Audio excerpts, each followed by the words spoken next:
The country's current issues, participated in by the country's top radio and TV broadcasters, including friends from the print and social media, with special guests from the academe, politics, and socio-economic arena.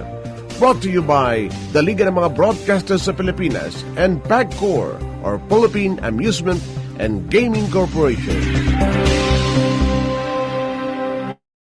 Good morning, magandang umaga sa inyo lahat. Welcome po sa ating Broadcasters Forum Online at live tayo sa DWRB 103.9 FM dyan sa Bulacan at live tayo with the good friends of PAGCOR or Philippine Amusement and Gaming Corporation, ang Globe siyempre at ang Hesnea. Gusto niyo magpapayat at pagpaganda ng kutis, Hesnea. Well, of course, thank you din sa Getaway Travel and Tours. Kung gusto nyo bumiyahe dahil sa panahon ngayon na biyahe, masilip ang mga magandang lugar ng Pilipinas. Ito po ang Broadcasters Forum Online at saka na po na ating kasama si Mike Abe, ang ating chairman. Bumabati sa inyo ng magandang umaga. Ang lingkod, ang inyong kuya, Rodi Lakay Gonzalo. At dalawa ang ating mga nakaschedule na bisita today. Nasa linya na si Prof. Ramon Casiple, ang ating traditional na analyst dito sa forum, at si Jay Ortiz ay nasa chat group na rin at would like to welcome back Prof. Mon Casiple all the way from Iloilo. Magandang umaga sa inyong lahat. Good morning. Come on. Good morning. Kamusta tayo dyan na panahon? Magandang panahon ngayon. El Nino na eh. Actually, nag-expect dito, painit na siguro kahit na rainy season. Well, ang issue pag-usapan natin ngayon ikaw yung analyst namin noong araw pa, ha? Nakaisang taon na ating Pangulong Bongbong Marcos sa posisyon, ha? Siya ba'y pasado sa tingin niyo, Prof. Mon? May hirap sabihin kaagad-agad na pasado o hindi, ano? Kasi ang malaking kawalan sa record natin na binabantayan ay precisely yun. Walang record. Wala pang malaking nagawa except yung bisita niya, mga dalaw niya sa ibang bansa. Pero yung mga domestic issues, ako, halimbawa, naghihintay ako na may mangyayari sa agrikultura, no? Kasi siya mismo ang kalihim dito. Nagulat nga ako Hindi normal yan sa isang presidente na nagiging kalihim, ano? Pero yung mga travel niya, sa tingin ko nakaapekto. Kasi walang nangyayari pa na major program sa agrikultura despite the fact na maraming problema naglitawan dito sa agriculture, no? Mula sa mga presyo ng mga bilihin hanggang sa kawalan o supply ng mga agricultural products. Nagiging usapin tuloy bakit tayo nag-i-import, ano? Agriculture na nga tayo, may mga kamatis, nagiging problema. Ngayon, yun na muna kasi yung iba pang mga usapin, medyo malayo-layo sa agrikultura. Pero magandang pag-usapan kasi yung expectations sa bagong presidente ay napakalaki. Inamin naman niya ni si Bongbong in INC, incomplete pa yung grado niya sa agriculture. Marami pa lang gagawin, according to him. Tama siya dun. Oo. Ako din, naghihintay na may gagawin. Akala ko nga nagawa, meron siyang nagawang programa yung programa mismo, ang hirap hanapin kung kumpleto ba yung agricultural program. Yun ang basically yun ang general comment ko sa unang taon, ano.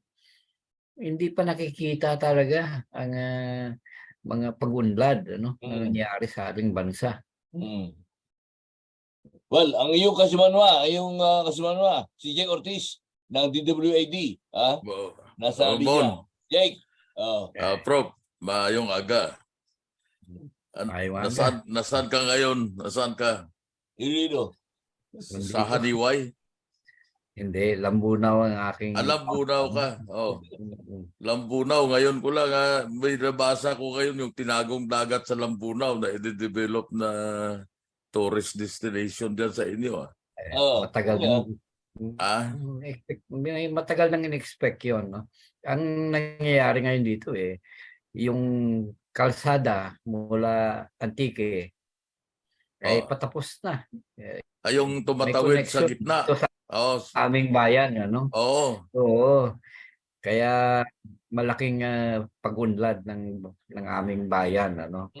Hanggang saan ba yan, Prof, ang kalsada niyan? From Antique to Capiz?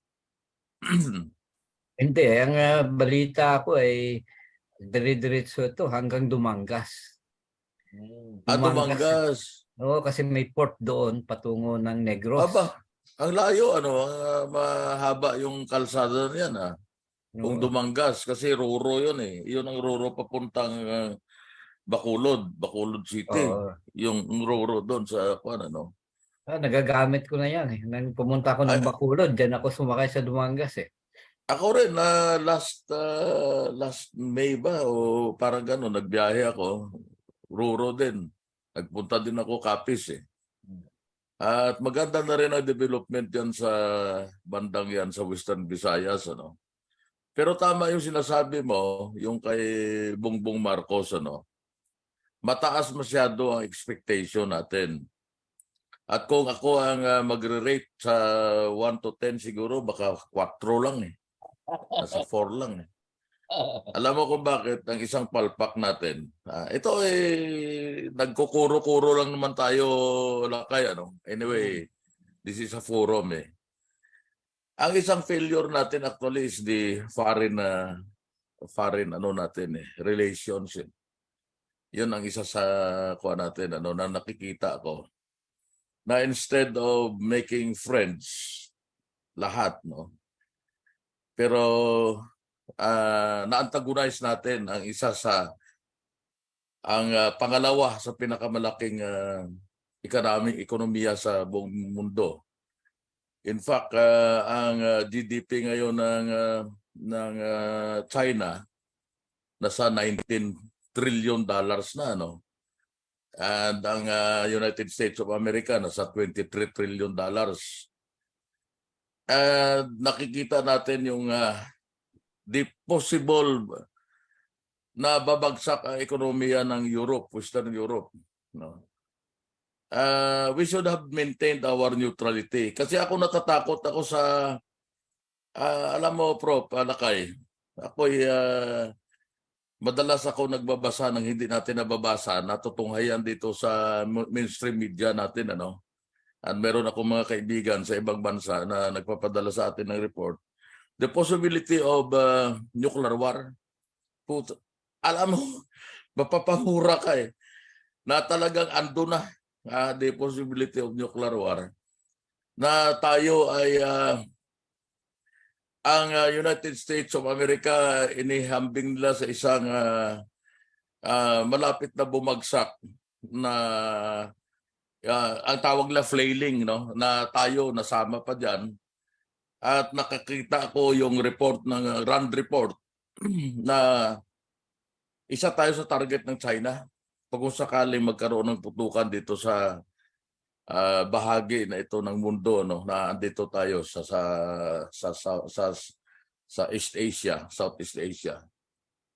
We are one of the targets, and one actually ang Taiwan will not be hit because yan ay part ng China yan So doon ako natatakot at itong ating dapat ito sarili ko opinion to Prof and Lakay na dapat ang ating gobyerno naglaro lang sa foreign policy natin na hindi natin kaaway ang Amerika, hindi natin kaaway ang China at yung isang talagang yung EDCA na yan na dahil ang location it's just across the Taiwan Strait So target tayo and yung report ng RAND, mukhang tayo kasama doon sa target ng Chinese, no, kung sakaling magkaroon ng gira dito sa bahagi na ito ng ating mundo. Yun lang ang aking kwan. Kasi alam mo, mas maganda pa yung naging neutral tayo kaysa yung magkaroon tayo ng alignment. Ano? Madalas mabanggit ang Pilipinas with the likes of South Korea and Japan. In fact, ang India niligawan ng United States of America to align with them, pero hindi po sumang-ayon ang India. So yun lang ko, Prof, na sa akin, pagdating tama ka sa agrikultura, ganun din, bagsak din. Wala din akong masasabi na maganda sa nangyari sa agrikultura natin dahil patuloy na tumataas ang ating mga bilihin sa palengke.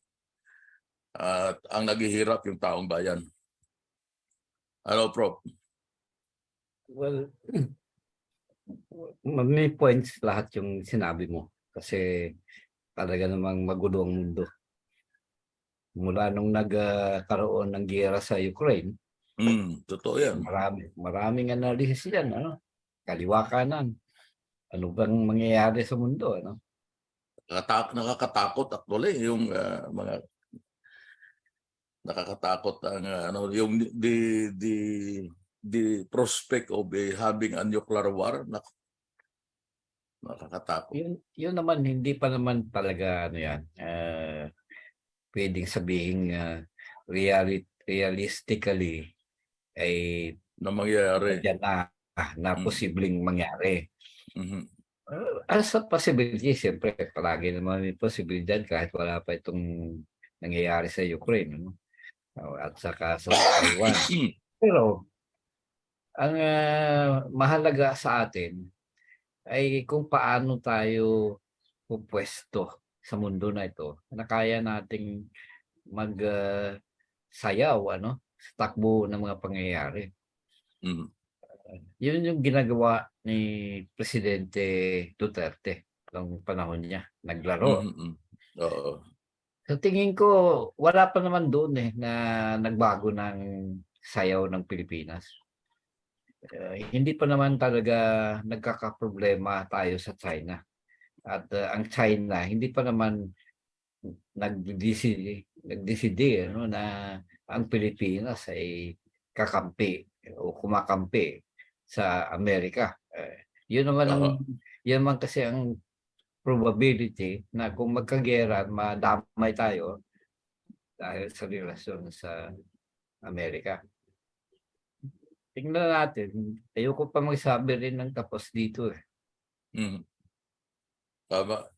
Kasi ang yung nangyayari ngayon, katulad sa trade, itong kahapon lang, the other day, naglabas ang China ng restriction sa export ng dalawang elemento na ginagamit sa pag-manufacture ng microchips, mga mahalagang ito ginagamit din sa paggawa ng mga radars at mga missiles na ini-import ng United States of America sa China, katulad nitong germanium at saka itong gallium, na isang mga elemento na rare earth.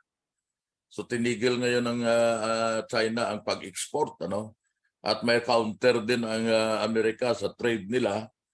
Pero yun na nga, ang sinasabi ko madalas sa programa ko, nagkakaroon sila ng away on the surface.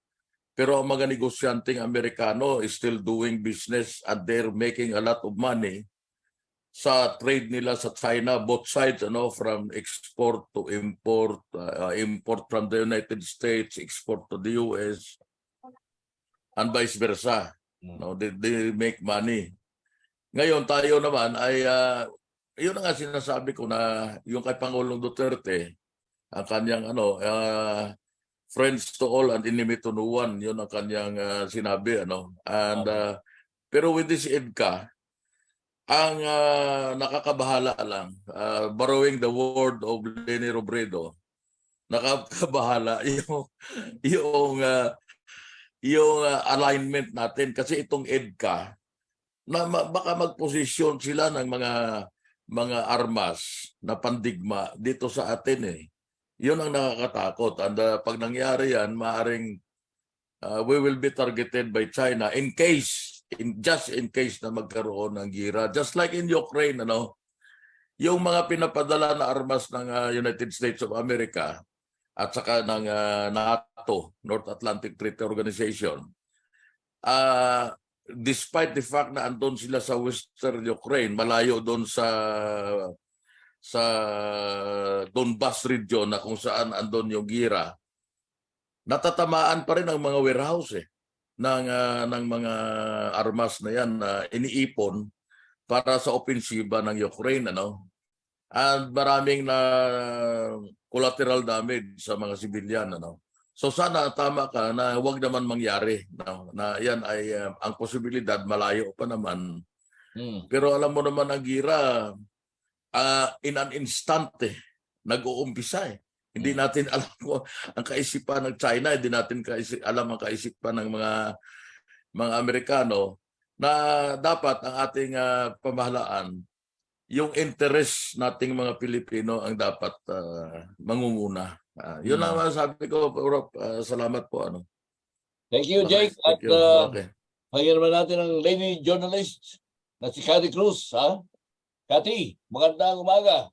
Magandang ating bisita. magandang umaga po sa lahat. Kay Kuya Jake, of course, kay Lakay at kay Sir Mon. Good morning. Opo. Cathy Cruz po mula dito sa Katipunan Channel at syempre every Sunday sa DZXL RMN ang ating Katipunan. Well, I agree kay Kuya Jake, no. Ako personally natatakot ako, nangangamba ako kasi tama na nasa neutral lang tayo. Ibig sabihin wala tayong kakampihan. Remember, ito lagi ang nasa isip natin because human beings are created in likeness of God. Alam mo yon, kawangis tayo. At kumbaga pag ang iniisip mo ay para sa kabutihan ng tao, wala kang pipiliin na kulay, wala kang pipiliin na relihiyon o wala kang pipiliin na bansa na kakampihan in times of ganitong mga sigalot, no? I agree na dapat tayong matakot in a sense na ang EDCA, ayon din kay Cagayan Governor Manuel Mamba, na kumbaga parang preparation, paghahanda ng Estados Unidos sa posibleng pakikipagdigmaan sa China.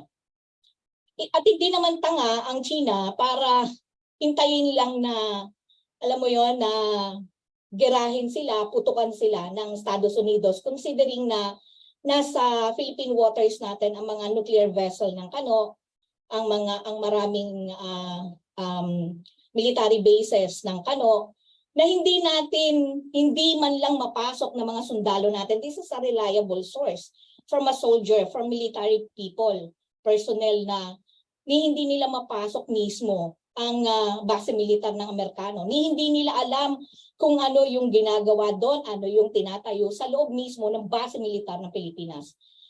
Parang bahay lang na nagpaupa ka na yung umuupa sa'yo ni hindi mo mapasok. Hindi mo alam kung droga na yung pinapasok niya, hindi mo alam kung gawaan na ng droga yon o kung ano man. Tayo ang magiging launching pad kung sakaling pumutok man.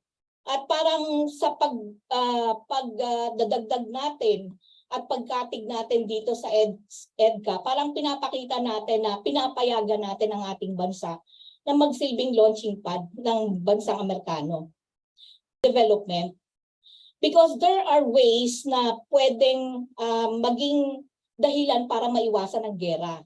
One is going through development dahil may mga pagkilos naman ang BRICS, ang grupo ng BRICS, ito yung Russia, China, India, na nagsusulong ng low interest rate using the AI, IB, Asian investment fund na very long-term, low interest na ibibigay at na pwedeng ibigay sa mga maliliit na bansa na katulad natin to go into development infrastructure, hard and soft infrastructure.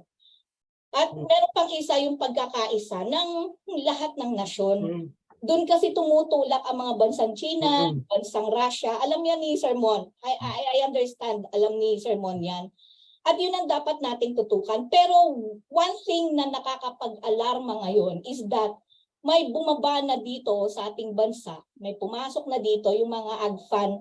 Sabi nila hindi pa refugees kasi ito naman ay pinoprocess pa lang. At parang tayong magiging temporary hintuan nila going to US. Maraming question, pero ang masakit dito is meron nang dumating dito without even knowing. Ni wala akong narinig sa radyo, ni wala akong nakitang balita, pero may bumaba na raw dito ng mga AGFAN na dating mga empleyado sa embahada sa Afghanistan. Nakakatakot yan dahil hindi lang sa termino, sermon na hindi natin kayang pakainin kasi sagot naman daw ng Estados Unidos. Pero ang question, these people mula sa Afghanistan ay hindi ito basta kung sino lang. Ito ay well-trained people ng Estados Unidos. Ito yung dapat nating tignan rather than mga maliliit na mga issues ng ating bansa. Dahil baka mamaya magkaragatan. May paputukin. Like for example, o di anong gagawin natin? Siyempre, di ba, magre-react tayo. Magre-react din ng Estados Unidos, I'm sure. Kasi napakalapit sa China. So yun lang yung mga gusto kong sermon. Aside from, marami nagugulat lang ako dahil kesyo bumabagal daw ang pagtaas, patuloy na mabilis na pagtaas ng presyo ng bilihin, yung inflation. Gusto ko na lang sabihin dun sa mga leaders natin, puro kayo mga sinungaling. Sorry ang dami pong namamatay. Hindi lang ito sa forma ng digmaan, sa gulo, kundi sa forma ng kagutuman. Kumising kayo. Mag-isip naman kayo. Gamitin nyo yung isip nyo bilang tao dahil hindi tayo mga animal para isubo na lang sa atin at maging slave lang tayo at utusan ng kung sino man, lalo na ng mga dayuhan. For God's sake, magising kayo. Sermon, I'm sure isang bagay na gusto ko lang sa perspektibo po ng isang ekonomistang katulad mo. Do you think na itong problema natin sa enerhiya in particular also affects yung sa presyo ng mga public utilities natin, especially yung mga batas natin like IPIRA, that also affects yung quality of life ng mga Pilipinos? Sermon? Come on. Obviously, oo. Dahil pang-araw-araw natin na buhay, palaging may teknolohiya, elektrisidad halimbawa, may gasolina, at ano pa dyan na laman ng isang modernong mundo. Ganyan pa man, marami kasing inilabas na problema alam mo, pag ganyan, sabay-sabay na dapat mong harapin pag ganyan, mahirapan ka. Kung isa-isahin natin, ang pinakamahalaga ngayon mga problema, gaya ng nasabi ko kanina, ay yung sarili nating problema.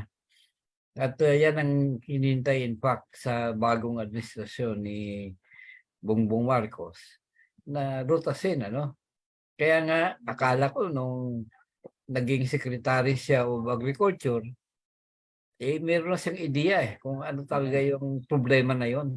At meron na siyang mga angkop na mga solusyon, Yun nga yung hinihintay ko at yan siguro ang pinakaminsahe ko sa usapan natin. Na isang taon na halos, wala pang nakikitang patakaran o programa sa agrikultura. Kanta ko, naghihintay tayo. Pero patapos na Yeah. We are waiting. Oo. Nakaisang taon na. Nakaisang taon na si Paolo Bongbong. Yun na nga. Kahit na 6 na taon yung kanyang termino, alam mo, ang pinakamahalagang parte diyan yung unang taon eh. Kasi dito mo nakikita ng mga tao kung talagang karapat-dapat ka maging presidente sa pamamagitan ng mga programa na inilalabas pa lang, ano. Hindi naman naghahanap siguro ng katapusan, ano. Pero naghahanap na siyempre na may nangyari. Ano ba? At yun ang pinaka-komento ko sa 1 taon ni Bongbong. Sa ngayon, Patrick. pasado pa rin siya. Come on. Ha? Well, bitin tawag din eh. Ano? Hanggat hindi magkaroon ng mga patakaran Oo. at programa sa paggugobyerno, wala ka pang masasabi talaga kung meron na talaga bang karapat-dapat na nagawa ang presidente. 70 pa rin ang grade, 70. Naghihintay. Kumbaga, sa akin, yung teacher, hindi pa naglalabas ng sarili niyang grado eh. Oh. Yung estudyante, mukhang walang test na napasa. At titingnan natin, ano? Aminado naman siya ng INC, incomplete, sa agriculture. Ganun na nga. Presyo nga lang ng sibuyas, hindi na control eh. Oh. Sibuyas lang yan, ha? Oh, nasaan na yung 20 pesos mong presyo ang bigas. Ang reality talagang kapos ang production natin ng bigas, ano, wala tayong magawa diyan. But then ang pangako na napapako ay alam mo, ako ay supported Bongbong Marcos nung nakaraang halalan. Alam nila kaya may programa pa nga ako BBM Sara. 7 buwan yung programa ko na yan, araw-araw sa DWAD. Pero alam mo, after 1 year, wala akong nakita na pagbabago. Nakatulad din ng siguro ng observation mo, Professor Mon, na talagang na may impact sa buhay nating mga Pilipino, ano. Dahil ang pinag-uusapan hanggang ngayon, yung presyo ng baboy, presyo ng manok, presyo ng isda, yung bigas, yung sibuyas na yan, ano, yun ang sabi mo kanina, kamatis natatapon lang kamatis na sobrang production, ano. And ang kanina kay Kate, yung tanong niya tungkol doon sa enerhiya, malaki ang epekto ng energy kasi wala ho tayong energy security sa Pilipinas, ano. Ang Bangladesh ka ginagawa ngayon ng nuclear plant nila. Bangladesh yan, ha. Ngayon, meron na silang nuclear plant na tinatayo. Ang nagtatayo ang Rosatom, yung kumpanyang malaki sa atomic na yan, ng nuclear plant sa Russia. Kasi karamihan ang tinatayo ngayon ng mga nuclear plant sa buong mundo, sa Africa, dito sa Asia, ay Russia ang nangunguna dyan, Rosatom. Bangladesh, mayroon na. At ang bayad na ginawa the other day, ang nagbayad ang Bangladesh ng part payment nila doon sa tinatayong nuclear plant. Alam nyo ba, yuan ang ginagamit, hindi na dollars, hindi na US dollars, yuan ang kanilang ginagamit ngayon. $100 sila. Tayo, pangarap pa lang natin na magkaroon ng nuclear plant Paano? Nakaupo yung mga abuites na yan, mga Lopez. Papayag ba yan sila na madilyot ang kanilang hawak, ang hegemony nila sa ating energy business sa Pilipinas, di ba? Yan ang ano dyan Na ang mga oligarko, dyan, they're in full force, bumalik, no?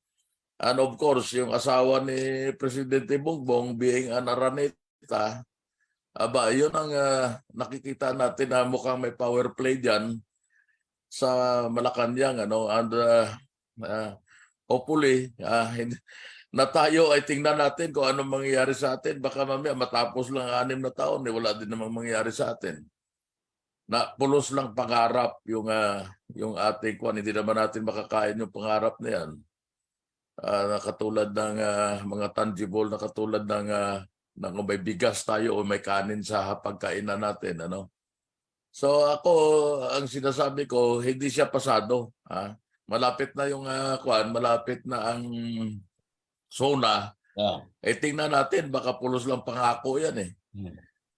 Yun pa, wala sa atin talaga energy security and food security. Yun ang wala sa Pilipinas. Prof. Lakay, salamat. Prof. Yung usapin talaga ng presidency ay usapin ng pang-araw-araw.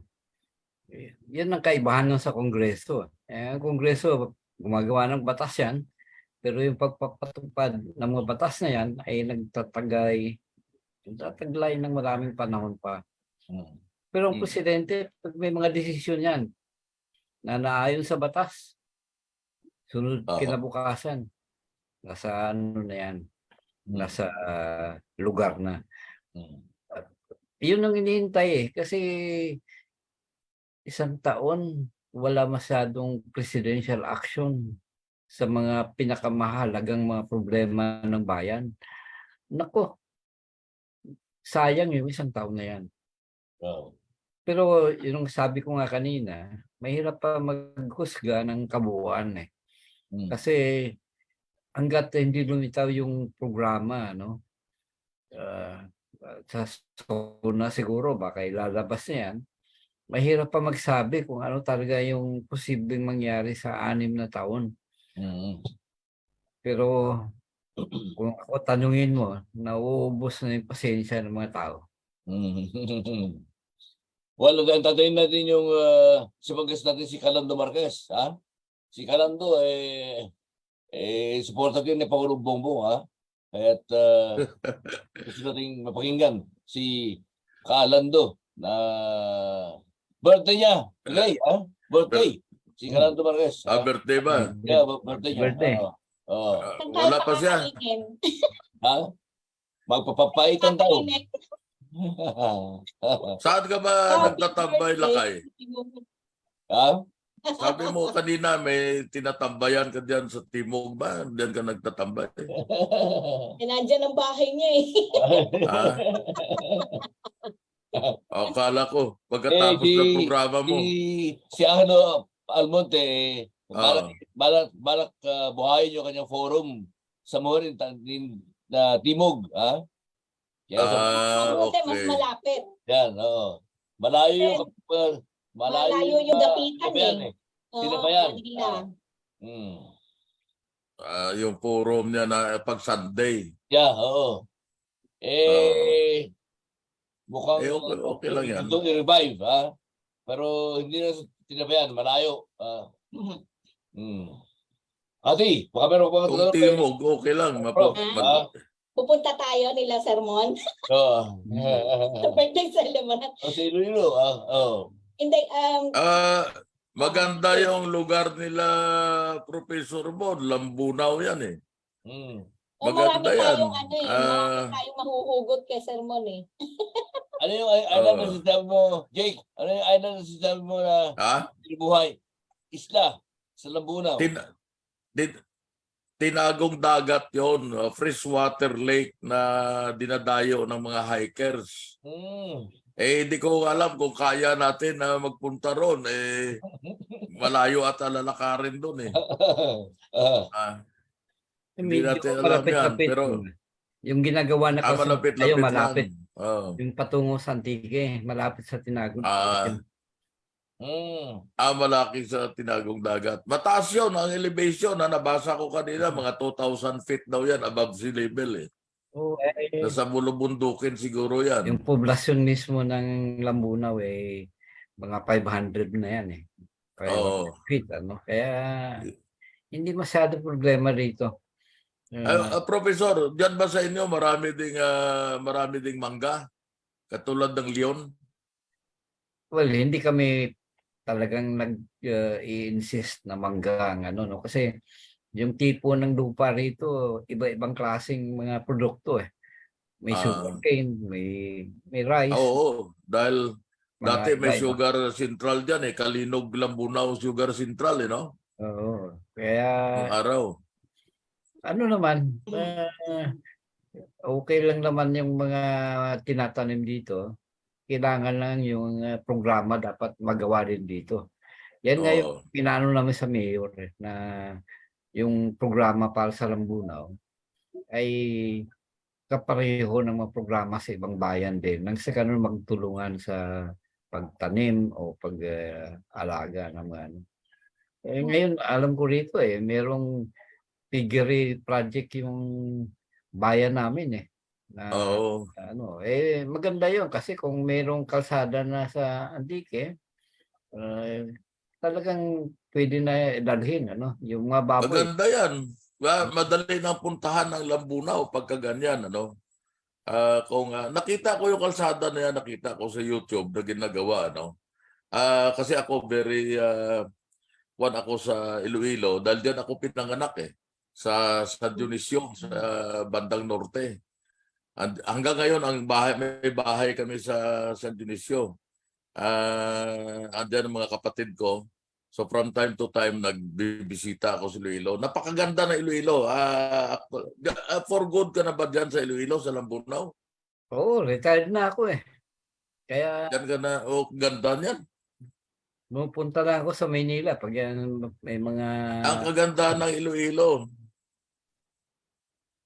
Ang kaganda ng Iloilo, Professor, ang cost of living relatively, no? Kung ihahambing mo sa Metro Manila, mababa ang cost of living dyan sa Iloilo totoo yan. Kaya pag nagpunta ako dyan, I usually stay mga 2 weeks, 3 weeks dyan sa Iloilo bago ako umuwi ng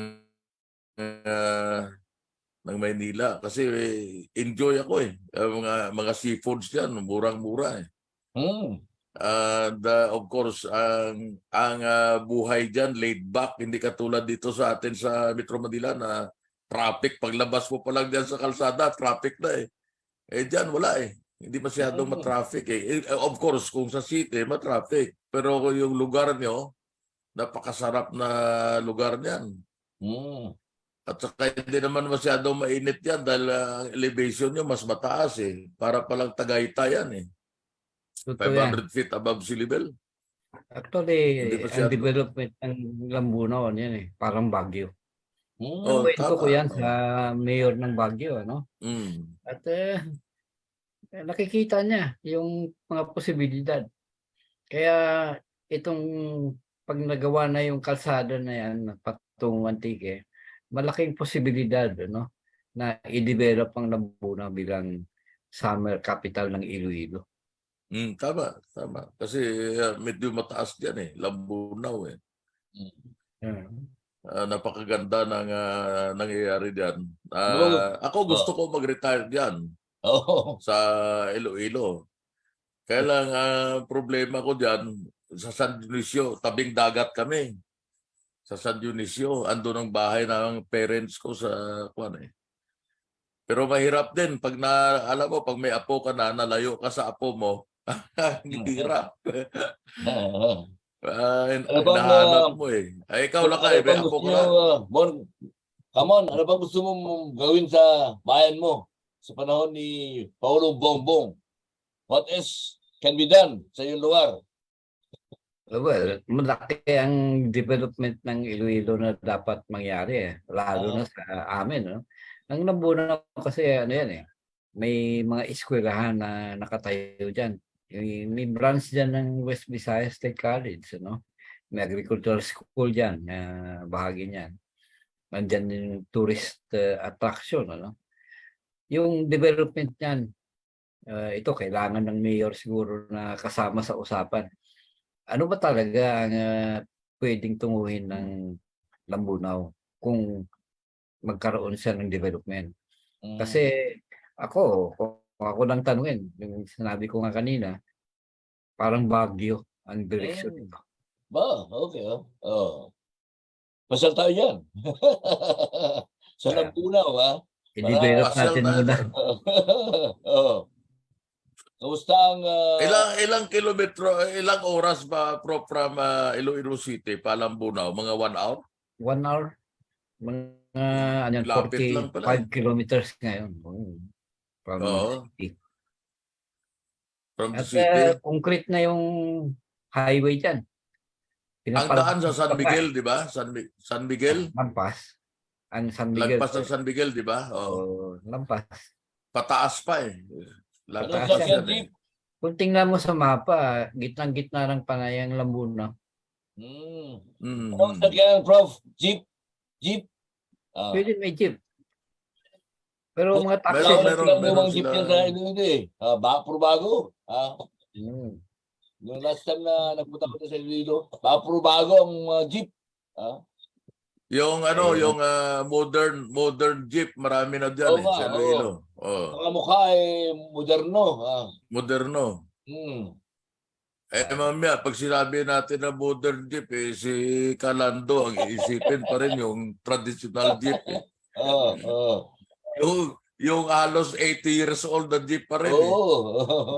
Matanda pa sa atin eh. Wala, mga bago ngayon ng mga modelo na mga jeep sa city mismo. Sa city, Iloilo City. At saka ang development ng Iloilo ngayon, lalo na doon sa ano ba yung kay Mega Wide ba yan? Mega yung bago yung dating airport ng Mandurriao, di ba? Ano na eh. Parang BGC na rin eh. Ano nga, Yung sa tingin development ko, dyan. lilipat yung heart ng city diyan sa lugar na yun. Kasi dyan. yung Iloilo City ngayon, palagi nababaha eh. Yung downtown mismo. Downtown. Kaya, Tsaka ang mga buildings yung mga sa bagong downtown. mga lokasyon. Hindi pa tayo pinapanganak, Prof. Hindi ka pa pinapanganak, building na yan eh. Yung sa downtown yan, sa Ledesma Street, sa Start, sa J.M. Basa, mga ano yan, old buildings eh. Yung lalo na yung mga pinipreserve doon, yung Elizalde House doon, pinipreserve nila. Wala na eh. Historical. Ang mga building doon, actually, ang pamilya ko, ang grandfather ko, yun ang nag-donate ng Ortiz Street dyan sa city. Yung grandfather ko. So, nag-donate siya ng kalye. Yung Ortiz Street na yan, napakahaba hanggang from the Molilone hanggang doon sa kaya ng bangka pa Gimaras. Donation ng grandfather ko yan. Kasi original na Iloilo City kami ang pamilya namin eh. Mga Ortiz. I am from Iloilo eh. So napakalaki ng pamilya namin. And even sa Gimaras ano. Pero sa San Dionisio ang aming ancestral kuwan talaga. Ang ancestral house namin nasa San Dionisio. Sa norte. At anyway, napaka-lakay. Ang ganda na Iloilo. Alam mo, kung may asawa lang ako uli, gusto ko sa Iloilo ako magkuhan eh. Magstay eh. Nakapunta na ako dyan, sa Iloilo. Sa taking na mason sa Iloilo. Mga mason. Inubos sa mga babae. Inubos ang mga babae. Galing pa ng Dumaguete yung mga babae. Well, anyway. Maganda Iloilo. I like Iloilo. Kaya ako pabalik-balik every 2 months andun ako eh. Okay. Minsan doon tayo pumasyal, ang liga. Doon tayo mag-forum yan, Pagka nagkaluwagan na, pwede na tayong mamasyal. Nagkaluwagan bisitahin natin si Professor. Ano, Prof? Suki natin nung araw pa yan si Prof Sa atin na tumanda yan si Prof. Prof? Hindi. Walang problema. Dito sa Lambuna. Alam mo, masarap dyan, Prof. Yung native na manok na lalagyan mo ng ubad ng saging, di ba? Saba. Ah, Tapos may munggo. Anak ko, sarap yan. anong luto? Anong luto? May sabaw. Naman saging? Inubaran na manok na native na may ng saging na saba, yung nasa loob, yung ubad. Oh. Lagyan ng munggo, gisado. Hindi alam yan dito sa atin. Kaya yung kaibigan ko na sa Cavite, pagka ng saging na saba, dinadala sa akin yung sa loob. Ah. Mayroon siyang farm, inaano niya, pinuputol. Dadalan ako nung sa loob. Sabi niya, lutuin mong inubara na manok. Ay, sarap. Sarap yung ganun. Pagkaing Ilonggo yan eh. Yung ganyan. Inubaran. Inubaran, na native na manok. Masarap ang native Ano ibig sabihin ng inubaran? Yung ubad, yung nasa loob ng, alam mo yung puti, pag binalatan mo yung katawan ng saging na saba, sa loob niyan may puting-puti na parang mga ganun kalaki lang. Tapos yun ang gugulayin mo. Oh, okay. Inubaran na. Inubaran. Masarap yan. Hindi hinubad iba yung hinubad Inubaran. Alam ni Prof yan. May mag-introduce yan dito sa Metro Manila. Inubaran. Kung may saging na saba, yun. Pwedeng kainin yun. Yung sa loob dyan. Meron pa nga pagkain kami dyan sa Iloilo na masarap. Yung hilaw na saging, ilalaga mo. Oh. Tapos isawsaw mo sa bagoong. Ah. Ayos na. Ayos na ayos. Nung araw kami mga Ilocano nung araw, hindi namin alam yan. Pero nakatikim ako dito, masarap pala. Oo. Yung saging sasama mo sa bagoong. Sausaw mo sa bagoong. Ayos na ayos. Isang complete meal na yan eh. So ganyan ang kaya nasabi ko ang buhay sa katulad yan sa probinsya na Iloilo, relatively speaking, mababa ang cost of living. Presyo ng baboy dyan, hindi kasi parehas dito sa atin sa Metro Manila eh. Wala pa yung ating birthday. Yung ating birthday celebrant na si wala pa. Lando Marquez ng LTAP mukhang napago yata yung kanyang birthday Baka na-flat yung kanyang jeep. Okay. Na-flat ang jeep niya. Isa-pleasure naman at nakausap natin si Camon to join us this morning sa ating broadcast forum online at hope you will stay long, Camon mabuhay ka pa ng matagal, By the way, Prof, ilang taon ka na, Prof? How old are you? How young pala? How young are you? Well, retired na ako. Alam mo na kung anong retirement date na. Baka naman, baka 56 ka nag-retire. Retire ko pala 1 year siguro. 1 year, 2 years. 1 year. Wala ka pang 70. Wala pa. Wala pa. Hindi na lalayo ang mga edad natin. SSS pension mo, Camon, napapakinabangan mo na? SSS? Hindi pa. Yan yung binabantayan dito sa amin. Kung naka-registered na ako dito. Pinapalipat ko kasi registration ko bilang senior citizen dyan sa Quezon City. Then kasi ako nakatira dati sa kapatid ko. Dito na ako naglalagay sa Iloilo. Siyempre, kailangan i-register mo ulit. Yung senior citizen. Mahalaga dito.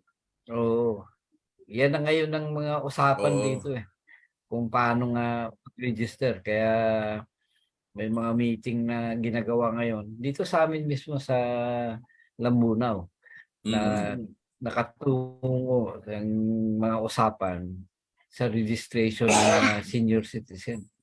May nag-ano nga dito. May gagala din para magtayo ng senior citizen party. Yung party list na Nako, mga senior. party list na naman. Oh. Party list na naman. Oh. Pero kayo, senior na. Okay lang. Politika naman Eh, yan. ako sa totoo, kuha na ako, 68 na ako eh. Malapit na tayo mag-70. At, pero sa akin, age is just a number eh. Wala akong kuwan eh. Kung ano edad mo. Eh, ikaw, Lakay, may 60 ka na, wala pa. 65 ka na. ako. 66 ako sa Pebrero. O, parehas tayo. Magsi-69 na ako sa Pebrero eh. So, yun ang napaborito nating numero, 69. Okay. So, hindi pala naglalayo ang mga edad natin. Ano? At yun ang ano natin, we are in the sunset of our lives. No? So, ang ginagawa natin na ito, public service na nakakatulong pa rin, nakakapagbigay tayo informasyon sa ating mga kababayan. Kaya ako gusto ko na mag-retire sa radyo eh. Kaya nakikiusap lang tong station ay wag muna. Mag-ano ka muna sa amin. So, yan ay alam social media. Ayoko ng social media eh kasi kung TikTok kailan marunong ka sumayaw eh. Pakimbot-imbot ka. Iwan ko si Kati kung nagti-TikTok ito eh. So yun eh. Mas maganda sa mainstream tayo. Kahit pa paano, nakakapagbigay tayo ng informasyon. Ano? So ako actually, nakiusap sa akin ng station, wag ka muna mag-retire, mag-ano ka na lang muna. Pero sabi ko, di ako pupunta sa station, mag-Zoom lang ako, di kaya messenger. So okay naman, wala naman problema. Oo. Kasi ang hirap yung magbiyahe ka eh. Yung mainit, mainit. Kung may sasakyan ka, gastos ka sa gasolina. Yun ang problema natin eh. Pero sa akin, I just maintain, kasi para sa mental health natin, at mapalayo tayo doon sa dementia at saka Alzheimer's, kailan gumagana ang utak natin eh. Si professor na to, malayo magkaroon ng Alzheimer to eh dahil mahilig magbasa to eh. Marami impormasyon pumapasok sa kanyang brains. So malayong mag-Alzheimer yan. Ano, Prof? Basta palagi ka lang nag-iisip sa mga problema ng bayan, sigurado very active yung pag-iisip mo. Ngayon nga, alas 12, may programa ako. Ang topic ko is education system natin eh. Mukhang nagde-deteriorate eh. Di ba, Prof? Napansin mo rin ang deterioration ng educational system natin sa Pilipinas? Dati na yan. For pa ng pandemic, mayroon na problema yung edukasyon natin. Kaya nga kung ano-anong solusyon na ginagawa dyan. Itong mga bagong mga pakulo, nagdadagdag ng taon. Ngayon, na-komplika yan dahil nagka-pandemya, ang mga eskwelahan natin, may kanya-kanyang mga pakulo kung paano makaiwas. Ginagamit na rin nila, pati mga bagong paraan ng pagtuturo. Alam mo, Doc, nagulat ako. Prof. The other day, may kausap akong bata. Grade 5, no? At tinatanong ko siya tungkol sa itong mathematics, yung multiplication table. Kung matatandaan po ninyo, tayo nung nag-aaral tayo, isa po yan sa pinapamemorize sa atin ng ating mga guro, no? Yung multiplication table. Hindi alam. Hindi alam yung multiplication table. Sabi ko, anong klase? Anong klaseng edukasyon meron tayo ngayon na maraming kabataan na grade 5 na o grade 6, hindi pa rin nila kabisado ang multiplication table? Nung araw, talagang inaano sa atin yan ng mga teacher eh. Kailangan makabisa mo ito na katulad ng 12 times 12, 244. Alam ko pa yan hanggang ngayon eh. Pero may mga bata na hindi nila alam. multiplication table. So sabi ko, ano nangyari sa edukasyon natin sa Pilipinas? Nag-deteriorate ang klase ng edukasyon natin. Na ewan ko kung ang ating pamahalaan anong aksyon ang gagawin na kung palagay ko mag-survey sila, ang nangyari ata, pasa lang ng pasa eh. Every year, basta pumasa. Wala na yung tinitingnan kung ang batang na ipapasa ay kaya yung higher education. So isa po yan sa napansin ko na ilang kabataan yung nakausap ko na nasa grade 6, grade 5 na hindi nila alam yung multiplication table.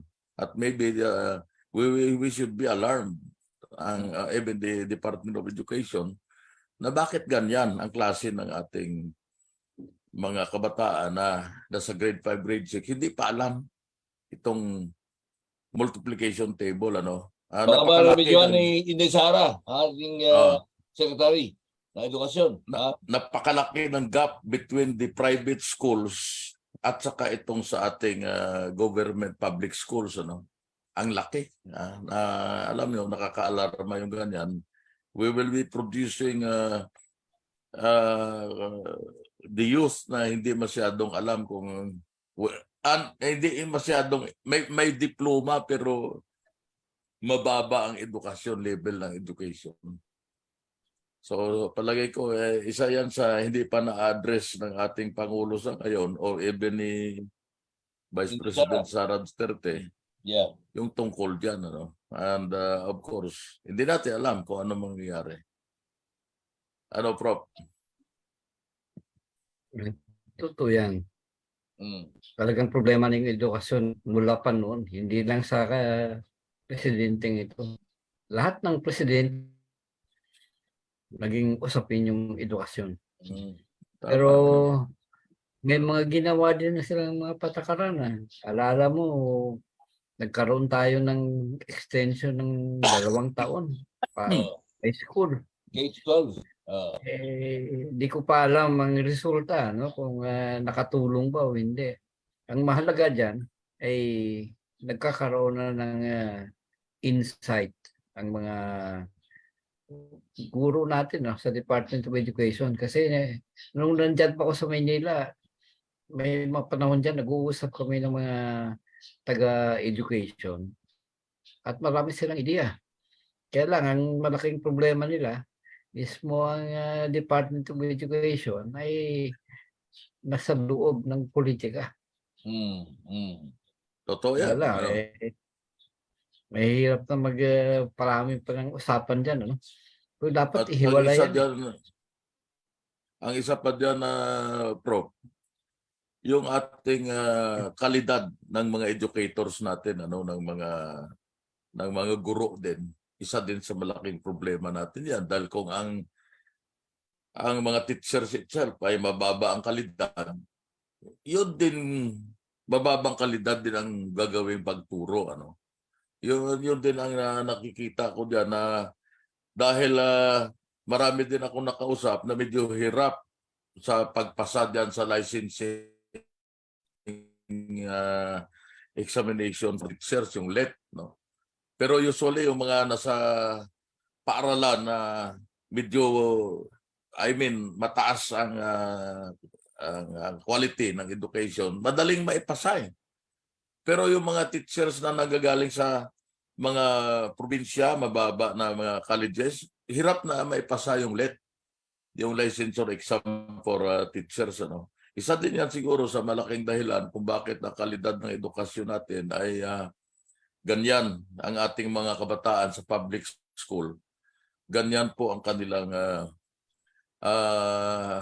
nakikita nating kalidad din ng natatanggap nila edukasyon. At of course, ang isa sa problema, yung kakulangan din ng mga school buildings.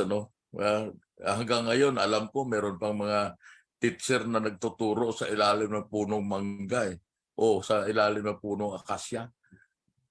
So isa din siguro yan sa nakikita natin na problema, despite the fact na napakalaki ng naibibigay na budget yan sa sa Department of Education. So yan siguro o poor management. Hindi natin alam kung ano ang malaking problema diyan, poor management o poor school system. May nag-K-12 tayo, wala din namang nangyari. Ang usually na reklamo doon sa higher school ba yan? High school o upper school na yan. Usually walang competent na mga guro na magtuturo ng mga ibang mga bagong kasama sa curriculum ng mga subjects. So palagay ko napakalaki ng problema natin, kasi ang education is as far as sa akin, madalas ko sinasabi, education is the greatest equalizer in life. Yung pag nakapag-aral ka, kahit na hindi ka mayaman, kahit paano, magkakaroon ka ng pagbabago ang buhay mo. So yun lang ang ko dyan, Prof. Totoo yan. At napakahalaga na maaga pa lang na panahon ang bata marunong na. Wala pa, si Galando.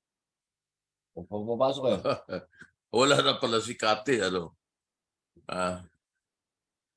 nagutom na. Tanghali na eh.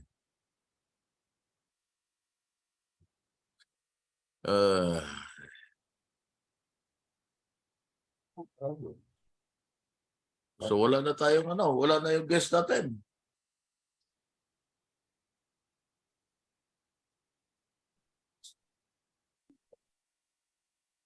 Lando Marquez, birthday.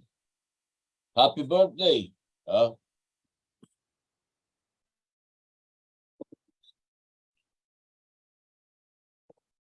Ayaw. Well, Prof, thank you for joining us ngayong tanghali, ngayong umaga. As usual, ikaw ay join us in every forum pagka ikaw ay nagkakaroon ng pagkakataon na makakwentuhan ng ating mga reporters. Thank you. Nice talking to you, Prof. I look forward na tayo madalas nakakapag-usap sa kahit sa forum. Okay na. Okay lang. Maganda ngayon yung mo kasi maganda diyan sa Lambunaw fresh air. Magandang ambience. Magandang ambience medyo relax ako ngayon kasi napunta rin ako dito after ng operation at nagpapahinga. Kaya medyo nakapahinga na, medyo nagno-normalize na ulit ang aking buhay. Kaya, ano po nangyari sa inyo? Ano operation po yan? Aba, hindi na inantay na magkaroon ng cancer, okay. Inalis na yung aking stomach. Kaya sa colon. Pinutulan. Hindi, stomach mismo. Stomach mismo. Pero okay naman. ayos na. Nagkaroon ako ng check-up this January. Pumunta ako sa Maynila. Okay. At okay na. At sabi sa akin magpahinga ka na. Buhay dyan sa Iloilo. Dyan ka na. Dyan sa Iloilo. Okay. Haba buhay mo dyan. Sa Iloilo. Yun na nga. Sige, Jake. Sige. Okay. Sige. Thank you. Thank you for joining us. Sige. Thank you. Masarap na pananghalian sa ating lahat. Thank you. Okay. Bye-bye. Okay. Bye-bye. Ibababay na. Bye-bye. Thank you. Thank you to PAGCOR and thank you to Globe. Thank you to FISPC. Thank you to Nea Aesthetic. Thank you to RL Getaway Travel Tours. Thank you to Globe. Salamat na marami. At for joining us today sa ating Broadcasters Forum online. We'll see you next time sa isa pang edisyon ng ating Broadcasters Forum online. Salamat po. God bless you. Masarap na panahalian sa ating lahat. Thank you.